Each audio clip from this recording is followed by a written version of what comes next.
ನನ್ನ ಪ್ರೀತಿಯ ಬಸ್ ಮಹಿಳೆಯರೇ, ನಮಸ್ಕಾರ. ಹೇಗಿದ್ದೀರಾ ಎಲ್ಲರೂ? ಇವತ್ತಿನ ಎಪಿಸೋಡ್ ಅಲ್ಲಿ ಒಂದು ಸಣ್ಣ ವ್ಯಾಪಾರಕ್ಕೆ ಬಹಳ ಮುಖ್ಯವಾದ ಒಂದು ವಿಷಯದ ಬಗ್ಗೆ ಮಾತಾಡ್ಬೇಕು. ಇನ್ವೆಂಟ್ರಿ ಮ್ಯಾನೇಜ್ಮೆಂಟ್ ಇಲ್ಲ ದಾಸ್ತಾನು ನಿರ್ವಹಣೆ. ಈಗ ಇನ್ವೆಂಟ್ರಿ ದೊಡ್ಡ ಪದ ಇದೆಪ್ಪ ಇಂಗ್ಲಿಷ್ ಅಲ್ಲಿ, ಇದು ಏನಿದು ಅಂತ ಹೆದರ್ಕೋಬೇಡಿ. ಏನಂದ್ರೆ ನಿಮ್ಮ ಉದ್ಯೋಗದಲ್ಲಿ ನೀವು ತಯಾರಿ ಮಾಡಿರೋ ವಸ್ತುಗಳು ಮಾರಾಟ ಮಾಡ್ಲಿಕ್ಕೆ, ಅದೇ ತರ ಕಚ್ಚಾ ವಸ್ತುಗಳು, ಇದನ್ನ ಹೇಗೆ ನಿರ್ವಹಣೆ ಮಾಡಬೇಕು ಅದನ್ನ ನೋಡೋಣ ಬನ್ನಿ. ಈಗ ನಿಮ್ಮ ವ್ಯಾಪಾರ ಏನಿರ್ಬೋದು, ಉಪ್ಪಿನಕಾಯಿ ಮಾಡೋದು, ಹಪ್ಪಳ, ಪುಡಿಗಳು, ಆಭರಣಗಳು ಮಾಡೋದು, ಯಾವುದೇ ನೀವೇ ಬೆಳೆಸಿ ಇಲ್ಲ ನೀವೇ ತಯಾರಿ ಮಾಡಿರೋ ಆ ವಸ್ತುಗಳು ಮಾರೋದು. ಈ ತರ ವ್ಯಾಪಾರಗಳಲ್ಲಿ ಎಷ್ಟೇ ನಾನು ಕೆಲಸ ಮಾಡಿದ್ರು ನನಗೆ ಹಣ ಉಳಿತಿಲ್ಲಲ್ಲ, ಸರಿಯಾಗಿ ವ್ಯಾಪಾರದಲ್ಲಿ ನನಗೆ ಲಾಭ ಬರ್ತಿಲ್ಲಲ್ಲ ಅಂತ ಕೆಲವರು ಮಹಿಳೆಯರು ಹೇಳ್ತಾ ಇರ್ತಾರೆ ನಮಗೆ. ಅದು ಏನಕ್ಕೆ ಅಂತ ನೋಡಿದ್ರೆ ಅದರಲ್ಲಿ ಈ ದಾಸ್ತಾನು ವಸ್ತುಗಳನ್ನ ಸರಿಯಾಗಿ ಯೋಜನೆ ಮಾಡದಲೇ ಇರೋದು ಒಂದು ಕಾರಣ.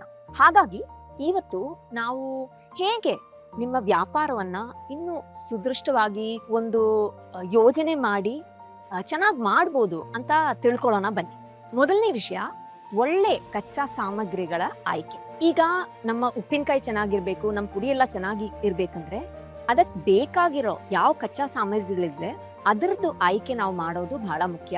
ಚೆನ್ನಾಗಿ ಏನಕ್ಕಂದ್ರೆ ಅದು ಕೆಟ್ಟು ಹೋಗುತ್ತೆ, ಇಲ್ಲಾಂದ್ರೆ ಸರಿಯಾಗಿ ಕ್ವಾಲಿಟಿ ಬರಲ್ಲ, ಈ ತರ ಎಲ್ಲ ನಿಮ್ಗೆ ಆಗೋ ಚಾನ್ಸಸ್ ಇದೆ. ಸೊ ನಾವು ಬಿಸ್ನೆಸ್ ಶುರು ಮಾಡೋ ಮೊದಲು ಫಸ್ಟ್ ಆಗಿ ನಾವು ನೋಡ್ಬೇಕಾಗಿರೋದು ಕಚ್ಚಾ ಸಾಮಗ್ರಿಗಳು ನಾವು ಎಲ್ಲಿಂದ ತರ್ತೀವಿ, ಯಾವ ತರ ಕ್ವಾಲಿಟಿ ಇದೆ ಅದ್ರದ್ದು ಅಂತ. ಈಗ ಚೀಪಾಗಿ ಸಿಗ್ತಿದೆ, ನನ್ಗೆ ಕಮ್ಮಿ ಬೆಲೆಗೆ ಸಿಗ್ತಿದೆ, ನನ್ ಲಾಭ ಜಾಸ್ತಿ ಆಗ್ಬೋದು ಅಂತ ನೀವು ಅದನ್ನ ತಗೋಬಿಟ್ರೆ ಆಮೇಲೆ ಮಾರಾಟ ಮಾಡುವಾಗ ಅದು ಮಾರಾಟ ಆಗ್ದಲೇ ಇದ್ರೆ ನಿಮ್ಗೆ ದೊಡ್ಡ ನಷ್ಟನೂ ಆಗ್ಬೋದು. ಅದರಿಂದ ನಿಮ್ಗೆ ಆ ಕಚ್ಚಾ ವಸ್ತುಗಳು ಒಳ್ಳೆ ಗುಣಮಟ್ಟದಿಂದ ಎಲ್ಲಿ ಸಿಗತ್ತೆ ಅಲ್ಲಿಂದ ನೀವು ತಗೋಬೇಕು. 2-3 ಕಡೆ ನೀವು ಅದನ್ನ ವಿಚಾರಿಸ್ಬೇಕು, ನೀವೇ ಹೋಗಿ ನೋಡ್ಬೇಕಾಗತ್ತೆ. ಅದನ್ನ ಬೇರೆ ಯಾರೋ ನಿಮ್ಗೆ ತಂದು ಕೊಟ್ರೆ ಅದ್ರದ್ದು ನಿಮ್ಗೆ ಕ್ವಾಲಿಟಿ ಗೊತ್ತಾಗಲ್ಲ. ಇದೇ ತರ ನೀವು ಕಚ್ಚಾ ವಸ್ತುಗಳ ಮೇಲೆ ನೀವು ಆ ಗಮನ ಇಟ್ಟಿದ್ರೆ ನಿಮ್ಮ ಇನ್ವೆಂಟ್ರಿ ಮ್ಯಾನೇಜ್ಮೆಂಟ್ ಮೊದಲನೇ ಹೆಜ್ಜೆ ಚೆನ್ನಾಗಾಗತ್ತೆ. ಎರಡನೇದು ತಿರುವಿನ ಶಕ್ತಿ. ಈಗ ನಾನ್ ಜಾಸ್ತಿ ಉತ್ಪನ್ನ ಮಾಡಿದ್ರೆ ನನಗೆ ಲಾಭ ಜಾಸ್ತಿ ಸಿಗ್ಬೋದು ಅಂತ ನೀವು ಅನ್ಕೋಬಹುದು, ಆದ್ರೆ ಅದು ಸರಿ ಇಲ್ಲ. ಏನಕ್ಕಂದ್ರೆ ನೀವು ಈಗ ಯೋಚನೆ ಮಾಡಿ, 100 ಹಪ್ಪಳ ಮಾಡಿದೀರಾ, ಅದರಲ್ಲಿ ಬರೀ ಮಾರಾಟ ಆಗಿದ್ದು 20, ಮಿಕ್ಕಿರೋ 80 ಹಪ್ಪಳ ನಿಮ್ ಕೈಯಲ್ಲಿ ಇದ್ದಿದ್ರೆ ನಿಮ್ ಹಣ ಬಂದ್ಬಿಟ್ಟು ಸಿಕ್ಕಾಕೊಂಡಿದೆ ಅಲ್ಲಿ. ಆ ತರ ಉಳ್ದಿದ್ರೆ ಏನಾಗತ್ತೆ, ಆ ಒಂದು ಹಪ್ಪಳ ಕೆಟ್ಟೋಗ್ಬೋದು. ಎರಡನೇದು ಅದು ಅದರಲ್ಲಿ ಹಣನೂ ಸಿಕ್ಕಾಕೊಂಡಿದೆ. ಈಗ ಅದ್ರ ಬದಲು ಅದನ್ನ ನೀವು ಮಾರಾಟ ಮಾಡೋ ಶಕ್ತಿ, ನೀವು ತಿರುವಿನ ಶಕ್ತಿನ ಜಾಸ್ತಿ ಮಾಡ್ಕೊಂಡ್ರೆ ನಿಮ್ಗೆ ಹಣ ಜಾಸ್ತಿ ಬರುತ್ತೆ. ಹೇಗೆ, ನೀವೀಗ ಚಿಕ್ಕ ಬ್ಯಾಚ್ ನಲ್ಲಿ 20 ಮಾರಾಟ ಮಾಡಿದ್ರೆ, 20 ಹಪ್ಪಳ ಮಾಡೋದು, ಅದನ್ನ ಮಾರಾಟ ಮಾಡೋದು, ಮತ್ತೆ 20ಕ್ಕೆ ನೀವು ಕಚ್ಚಾ ವಸ್ತು ತಗೊಂಡು ಮಾಡಿದ್ರೆ ನಿಮ್ಮ ಹಣನು ರೊಟೇಟ್ ಆಗ್ತಾ ಇರುತ್ತೆ. ಜ್ಞಾಪಕ ಇಟ್ಕೊಳ್ಳಿ, ನೀವು ಸ್ಟಾಕ್ ಎಷ್ಟು ಜಾಸ್ತಿ ಮಾಡ್ತೀರೋ ಅದನ್ ಮೇಲೆ ಎಲ್ಲ ನಿಮ್ಮ ವ್ಯಾಪಾರ ಡಿಪೆಂಡ್ ಆಗಿರೋದು. ನೀವ್ ಆ ಸ್ಟಾಕ್ ಅನ್ನ ಎಷ್ಟು ಬೇಗ ಮಾರಾಟ ಮಾಡ್ತೀರಾ ಅಷ್ಟು ಬೇಗ ನಿಮ್ಗೆ ಲಾಭ ಸಿಗೋದು. ಮೂರನೇದಾಗಿ ಫಸ್ಟ್ ಇನ್ ಫಸ್ಟ್ ಔಟ್ ನಿಯಮ. ಏನಪ್ಪಾ ಇದು? ಈಗ ಮೊದಲೇ ಯಾವ ನೀವು ಕಚ್ಚಾ ವಸ್ತುಗಳನ್ನ ತಗೊಂಡಿರ್ತೀರಾ ಅದನ್ನ ಉಪಯೋಗಿಸ್ಬೇಕು. ಅದೇ ತರ ನೀವು ಮೊದಲು ಯಾವ್ದು ತಯಾರಿ ಮಾಡಿರ್ತೀರಾ ಅದನ್ನ ಫಸ್ಟ್ ಮಾರಾಟ ಮಾಡ್ಬೇಕು. ಈಗ ಹಿಂದಿನ ವಾರ ನೀವು ಉಪ್ಪಿನಕಾಯಿ ಮಾಡಿರ್ತೀರಾ, ಈ ವಾರನೂ ಉಪ್ಪಿನಕಾಯಿ ಮಾಡಿರ್ತೀರಾ, ಆದ್ರೆ ಹಿಂದಿನ ವಾರದ್ದು ಏನಾದ್ರೂ ಬಾಟಲ್ಗಳು ಉಳಿದಿದ್ರೆ ಅದನ್ನ ಫಸ್ಟ್ ಹಾಕೋಬೇಕು. ಅದನ್ನ ಮಾರಾಟ ಮಾಡಾದ್ಮೇಲೆ ಈ ವಾರದ್ದು ಮಾರಾಟ ಮಾಡೋದು. ಅದೇ ತರ ಹಪ್ಪಳ ಕೂಡ ನೀವೀಗ ಒಂದು ಶಾಪಲ್ಲಿ ಡಿಸ್ಪ್ಲೇ ಮಾಡಿದ್ರೆ ನಿಮ್ಮ ಅಂಗಡಿನಲ್ಲಿ, ಮುಂದೆ ಇಡೋದು ಹಳೆ ವಸ್ತುಗಳನ್ನ ಫಸ್ಟ್ ಮಾರಾಟ ಮಾಡ್ಲಿಕ್ಕೆ, ಆಮೇಲೆ ಹೊಸ ವಸ್ತುಗಳನ್ನ. ಇದು ಬರೀ ಈ ತರ ಉಪ್ಪಿನಕಾಯಿ ಹಪ್ಪಳ ತಿನ್ನೋ ವಸ್ತು ಮಾತ್ರ ಅಲ್ಲ. ಯೋಚನೆ ಮಾಡಿ, ನೀವೀಗ ಸ್ವೆಟರ್ ನಿಟ್ ಮಾಡ್ತಾ ಇರ್ತೀರಾ, ಅದನ್ನ ನೀವು ಈಗ ಈ ಚಳಿಗಾಲದಲ್ಲಿ ನಿಮ್ಗೆ ಮಾರಾಟ ಮಾಡಕ್ ಆಗ್ಲಿಲ್ಲ, ನೀವು ಬರೋ ಚಳಿಗಾಲಕ್ಕೆ ನೀವು ಎತ್ತಿಟ್ಟಿದ್ರೆ ಅದನ್ ಮೇಲೆ ಧೂಳ್ ಬರ್ಬೋದು, ಜಿರ್ಲೆ ಇಲ್ಲ ಎಲಿಗಳು ಕಚ್ಬೋದು, ಹಾಳು ಮಾಡ್ಬೋದು. ಅದಕ್ಕೆ ಫಸ್ಟ್ ಯಾವ್ದು ಮಾಡ್ತಿರೋ ಅದನ್ನ ಮಾರಾಟ ಮಾಡ್ಬಿಟ್ಟು ಆಮೇಲೆ ತಯಾರಿ ಮಾಡೋದು ಇಟ್ಕೊಳ್ಳೋದು, ಆಮೇಲೆ ಅದನ್ನ ಮಾರಾಟ ಮಾಡಕ್ಕೆ ಇಟ್ಕೋಬೇಕು. 4ನೇದು ಮೈಕ್ರೋ ಟ್ರ್ಯಾಕಿಂಗ್. ಅಂದ್ರೆ ಏನು? ಈಗ ನಿಮ್ಮ ಬಿಸ್ನೆಸ್ ಅಲ್ಲಿ ಪ್ರತಿದಿನ ಸಾಯಂಕಾಲ ಒಂದು ನೋಟ್ಬುಕ್ ಅಲ್ಲಿ ಇಲ್ಲ ಮೊಬೈಲ್ ಅಲ್ಲಿ ಯಾವುದೇ ರೀತಿನಲ್ಲೂ ನೀವು ಅದನ್ನ ಟ್ರ್ಯಾಕ್ ಮಾಡಬೇಕು.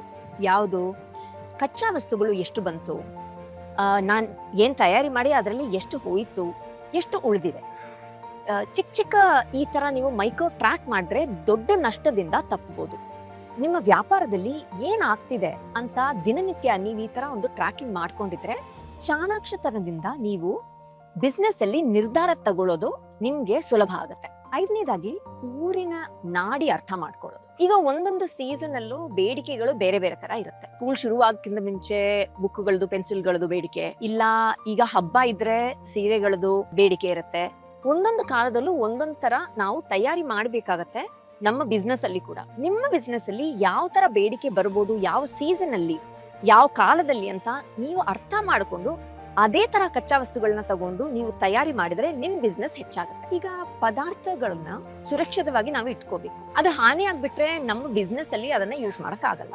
ಏನೇ ಹಾನಿ ಬರ್ಬೋದು ನಿಮ್ಗೆ, ಒಂದು ಮಳೆಯಿಂದ, ಇಲ್ಲ ಜಾಸ್ತಿ ಬಿಸಿಲಿಂದ, ಇಲ್ಲ ಎಲಿ, ಜಿರ್ಲೆ, ಹುಳ, ಈ ತರ ಬೇರೆ ಬೇರೆ ಅದನ್ನ ಕಚ್ಚೋದು. ಆಮೇಲೆ ಎಲೆಕ್ಟ್ರಿಸಿಟಿ ಹೋಯ್ತು, ಕರೆಂಟ್ ಇಲ್ಲ, ಅದಿಲ್ದಲೆ ನಿಮ್ಮ ಪದಾರ್ಥ ಹಾನಿ ಆಗೋದು. ಇದನ್ನೆಲ್ಲ ನಾವು ಎಚ್ಚರಿಕೆಯಾಗಿ ಒಂದು ತಿಳ್ಕೋಬೇಕು. ನನ್ನ ಪದಾರ್ಥ ಯಾವ್ದಿಂದ ಕೆಟ್ಟು ಹೋಗಬಹುದು ಅಂತ, ಮತ್ತೊಂದು ಅದನ್ನ ಹೇಗೆ ನಾನ್ ಕಾಪಾಡೋದು ಅಂತ. ಈಗ ನೆಲದ ಮೇಲೆ ನೀವು ಯಾವಾಗ್ಲೂ ನಿಮ್ಮ ಪದಾರ್ಥನ ಇಡ್ಬಿಡಿ. ಅದೇ ತರ ಒಣ ಡಬ್ಬಿಗಳಲ್ಲಿ ಇಡ್ಬೇಕು. ಆ ಮಾಯಿಶ್ಚರ್ ಕಂಟೆಂಟ್ ಅದರಲ್ಲಿ ಇರಂಗಿಲ್ಲ. ನಿಮ್ದು ಪದಾರ್ಥ ಕೆಟ್ಟೋದ್ರೆ ಅದರಿಂದ. ಸೊ ಯಾವ ಪದಾರ್ಥ ಯಾವ್ದಿಂದ ಕೆಟ್ಟೋಗುತ್ತೆ ಅಂತ ನಿಮ್ಗೆ ಗೊತ್ತಾಗುತ್ತೆ. ನಿಮ್ಮ ಪದಾರ್ಥದ ಮೇಲೆ ಡಿಪೆಂಡ್ ಅದು.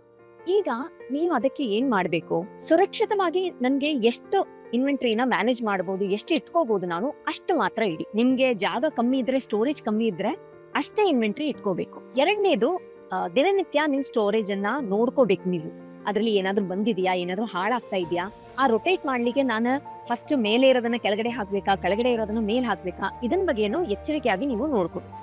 ಈಗ ದಾಸ್ತಾನು ನಿರ್ವಹಣೆ ಅಲ್ಲ, ಇನ್ವೆಂಟ್ರಿ ಮ್ಯಾನೇಜ್ಮೆಂಟ್ ಅಂದ್ರೆ ಬರೀ ಜಾಸ್ತಿ ಪ್ರಾಡಕ್ಟ್ ಮಾಡೋದಲ್ಲ, ಅದನ್ನ ಮಾರಾಟ ಮಾಡೋದಲ್ಲ. ಮೊದಲನೇದಾಗಿ ನೀವು ಮಾಡೋ ಆ ಶ್ರಮನ ಕಾಪಾಡ್ಕೊಳ್ಳೋದು. 2ನೇದಾಗಿ ನೀವು ಮಾಡಿರೋ ವಸ್ತುವನ್ನ ಸುರಕ್ಷಿತವಾಗಿ ಇಟ್ಕೊಳ್ಳೋದು. 3ನೇದು ವ್ಯರ್ಥವನ್ನ ಕಮ್ಮಿ ಮಾಡೋದು. 4ನೇದಾಗಿ ಬರೋ ಆದಾಯ ಒಂದು ಸ್ಟೆಡಿ ಆಗಿರ್ಬೇಕು. ನಿರಂತರ ನಿಮ್ಗೆ ಒಂದೇ ತರ ಇನ್ಕಮ್ ಬರಬೇಕು ಅಂದ್ರೆ ಅದನ್ನ ಕಾಪಾಡ್ಕೊಳ್ಳೋದು. ಮುಂದಿನ ಎಪಿಸೋಡ್ಗಳಲ್ಲಿ ಯಾವ ವಿಷಯದ ಬಗ್ಗೆ ನಿಮ್ಗೆ ತಿಳ್ಕೋಬೇಕು ಅಂತ ಕಮೆಂಟ್ ಅಲ್ಲಿ ತಿಳಿಸಿ. ಇದೇ ತರ ವ್ಯಾಪಾರಕ್ಕೆ ಸರಳವಾಗಿ ನಿಮ್ಮ ವ್ಯಾಪಾರ ಚೆನ್ನಾಗಿ ಮಾಡ್ಲಿಕ್ಕೆ ಯಾವ ತರ ನಿಮ್ಗೆ ಪಾಠಗಳು ಬೇಕಾಗಿದೆ ಅಂತ ನೀವು ತಿಳಿಸಿ.